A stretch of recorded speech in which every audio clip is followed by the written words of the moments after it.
Welcome to Gapology Radio with your hosts Mark Tinas and Brian Brockhoff. This is your podcast covering tactics for creating winning leadership and sustainable winning organizations. Discover more information detailed in their books, Gapology, IMBAR, and their newest release, Speed of Purpose. We can be reached at gapology.org, and our books can be found at amazon.com.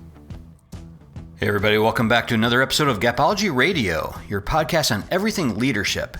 We discuss identifying and closing performance gaps, designing the results and life that you want by leveraging your identity and mindset, and today we wrap up our overview of our newest book, Speed of Purpose, where today we are sharing a few highlights of the final driver, process. Let's go ahead and give Mark Tinas a call.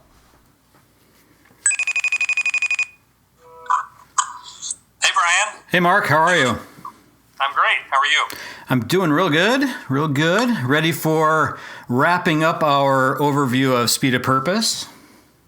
I am excited about that. The response has been amazing. You should see all the messages I'm getting. It's been great. Oh, yeah. You should definitely forward those over. I'd love to see them. Well, you want to jump right in and let's knock out process. Yeah, so there's three drivers of Speed of Purpose. People, performance, and process. And those three combined get you to 2.8 times productivity.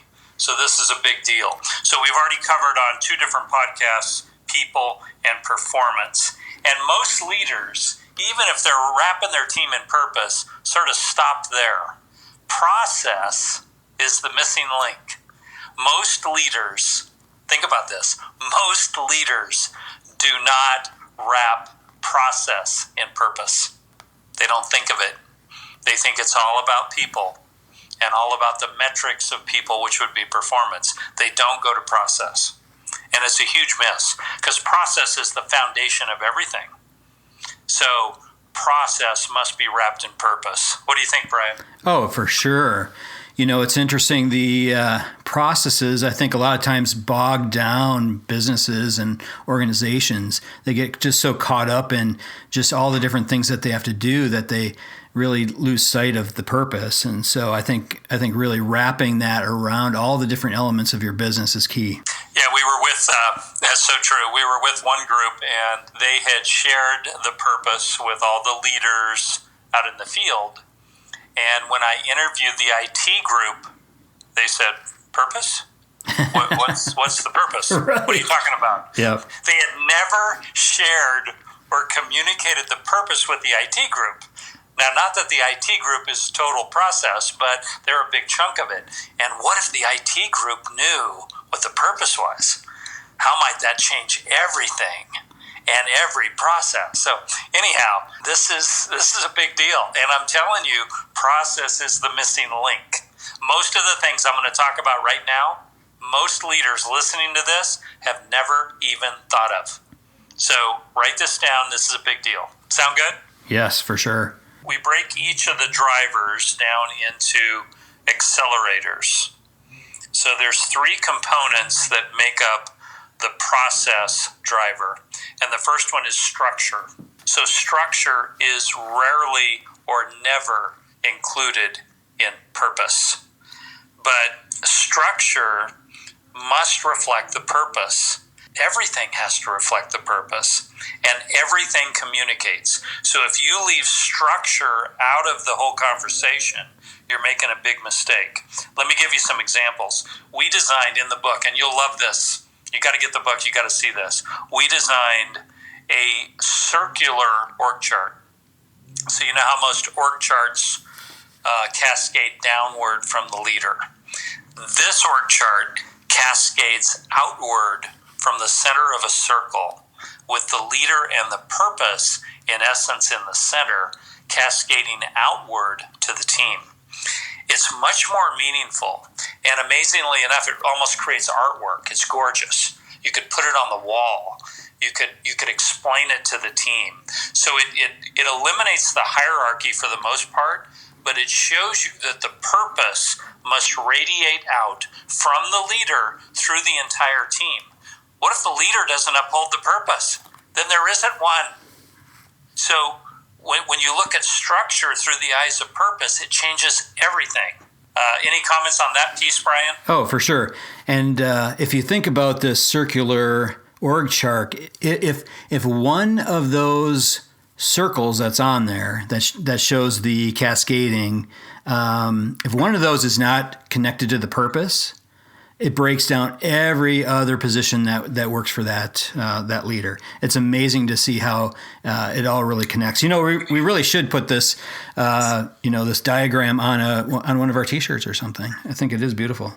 Oh, it'd be cool. Yeah. Yeah. No, it's something to be proud of too. Yep. I mean, if you're part of that org structure, it's something to be proud of. But again, it's circular and it radiates outward. It's gorgeous. We think we invented it. We've never seen it before. And it's significant. But the next piece is the meeting structure. So we're still on structure. So does the purpose become the foundation for your meetings? Period. And do you reflect the purpose in your meetings? So what we've designed and what we've shown in the book is how to take a W as if it were a graph of intensity and how to leverage purpose into every meeting. So meetings need agendas, meetings need objectives, and that objective needs to be the purpose. And we show in the book how to structure a meeting to where the high points are about the purpose, so that when the team leaves that meeting, they understand the purpose, they understand that the purpose matters, and they understand what they need to do. It's so big. Any thoughts around that, Brian? I know you were one of the creators of that W for meetings. Yeah, I think in any interaction with a leader and a team, the first thing that you say and the last thing that you say are going to be the most important things to those people that work for you. They remember those things. So the W really illustrates the importance of tying purpose to the beginning and to the end, especially of your meetings, and then tying it in the middle if there's a break or if you need to reinforce it at some point. But absolutely, the W is key. Yeah, that's great. So the last piece under structure that I want to cover is communication. So whether you're doing a speech to the team or writing a memo to the team, we define the structure that needs to be in place for that communication. And it goes like this. First off, tell them what they need to know. Secondly, tell them why it matters. And then thirdly, tell them what they need to do. What they need to know, why it matters, and what they need to do. That communication, in concert with the purpose, create action around the purpose. They create movement. So it works. Try it. You'll love it. It's the only way to communicate. It's how the human brain works. It flows beautifully, and it moves people to action. It separates great organizations from the rest. So that's my last piece under structure. Any thoughts on that, Brian, before I move on? It really ties to gapology, right? The knowledge gap, the importance gap, and the action gap. What you need to know, why it matters, and what you need to do. If you miss any one of those pieces, you're creating performance gaps. And if you're missing the purpose in it, then it really isn't tying any of it together. Yeah, beautiful. Well said. All right, so the next accelerator is systems. And again, most organizations, I would say 99%, would just skip over systems as it relates to purpose. They're not part of purpose. Oh, yeah, they are. And yeah, they matter. So you have to tie every form of interaction to the purpose. So if you have customers in your organization, whatever they interact with has to relate to the purpose, has to reflect the purpose. And so what we teach in the book is how there needs to be a physical component here. So it's obvious, it's visible. There has to be an emotional component, a tie to the purpose.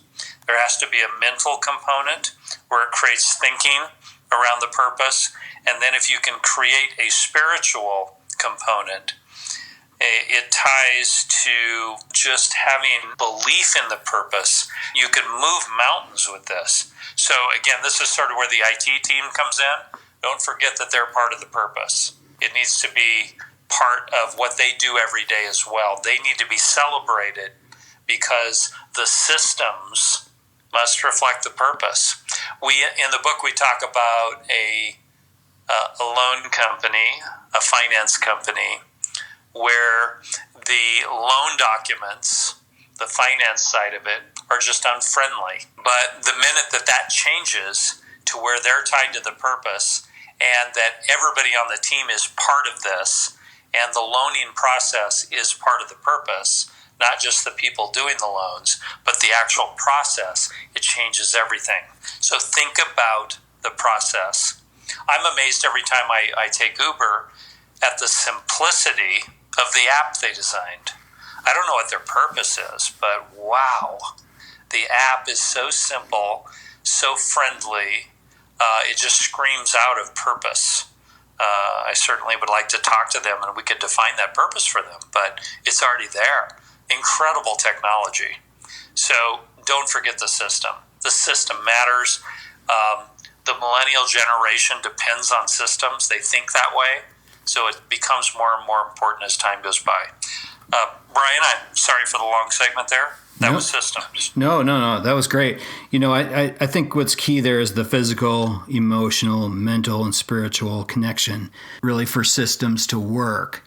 Any great organization that's out there, they figured out how to make their systems simple, easy to understand, easy to do, and that really creates a connection with their customers.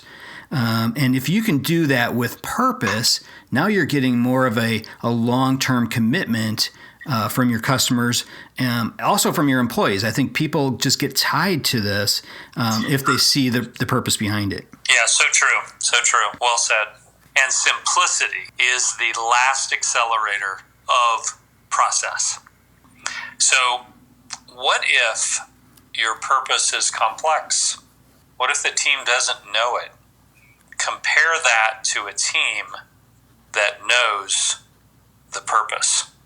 So simplicity is critical in everything you do as it relates to purpose. The purpose needs to be obvious to everyone, not only the team, but to the customers. So it needs to be understood. So think about this. What if your purpose was known by 100% of the team? 100%. Think about that for a minute. And I think that you would agree that that's achievable. It's a tall order, but what if we got there? Okay. Now, what if the purpose was known by 100% of the customers, of whoever you serve? Think about that. Wow. How would that change everything? So simplicity is key. Complexity causes confusion. It's fine if complexity is in the background. It's hidden. But simplicity needs to be at the surface. So our recommendation here is that you have a very narrow focus in all things that you do, and that you create simplicity so that not only everyone on the team, but everyone that interacts with your organization or team knows the purpose. This is magical. This changes everything. Brian, thoughts? Oh, yeah. I think this is the key to everything with Speed of Purpose, honestly. And we established really early on how simplicity is really key to people understanding it, but people believing in it. Our own purpose statement is a simple statement, helping leaders achieve their greatest potential. How simple is that? Now, there's lots of complexity behind that. All the different tools and methods and classes and workshops and all that stuff that we teach is complex, right? There's a lot of moving parts to that. But the actual purpose statement that guides us, that guides every decision we make, is very, very simple. And I think that's absolutely key. I love that. Okay, I got a couple more things here that I want to talk to the group about. Here's what we found. in our research for the book Speed of Purpose. Some organizations were able to take their purpose external, meaning that it became the marketing plan. It became the advertising campaign. It was so great that it wasn't just internal for the team, it became external. It became what they talked about publicly. That was driven by simplicity. So they had a simple purpose that could be communicated to everyone. So don't forget that. If you create a clear and compelling purpose that is so simple, yet so clear and compelling that it can be communicated externally, you actually have your advertising campaign for the next 50 years. Yeah. Think about that. Yeah. The other thing that we found, and it was to Brian's earlier point about the circular org structure. If you have pockets of misalignment with the purpose, so in the organization there are certain departments that are not aligned with the purpose, you need to know that and you need to correct it. You can't have it. So this is extra credit stuff. So you roll out Speed of Purpose, you create this clear and compelling purpose, yet 25% of the organization isn't aligned. It won't work. It'll never achieve its full potential. So look for the pockets of misalignment and course correct. You haven't effectively embraced that group. Figure it out. You got to bring them in. That's extra credit. That changes everything. And that's Speed of Purpose, and that is the driver of process. Brian, I'll turn it to you to close. Mark, you know, I just want to close with just saying that, Speed of Purpose, just like a lot of our stuff that we talk about on this podcast, feels simple, sounds simple on the surface. It's very complex, though, once you start implementing it. And I would really caution everyone to really, slow down, figure out, what is your clear and compelling purpose? Figure that out first. Work through all these different drivers and accelerators, but take your time, do it right. It's a complex thing, especially if you're going to, like you said, have it for the next 50 years. It can't just be a flavor of the month. You can't just create a purpose, say you're going to do it, have it in a marketing campaign, and then change it a month later. It has to be something that's long term. Well, and think about what we're talking about here. If you run $1 million business, we're telling you that if you layer in Speed of Purpose and all the different things that we talk about, it's a $2.8 million business. That's what our studies have found. We saw examples of 10 times. Could it be a $10 million business? So, yeah, don't underestimate the undertaking here, but don't underestimate the reward. Absolutely. So, yep. Thanks, Brian. Great work. Okay, thanks, Mark. We'll talk to you next week. Okay, talk to you then. Okay, bye. Okay, that'll do it from here. Remember, if you'd like virtual training for your team on Gapology, IMBAR, or Speed of Purpose, let us know. Head on over to our website, gapology.org, for more information. Everyone have a fantastic week. We'll talk to you soon. This has been a Gapology production. Visit us at gapology.org.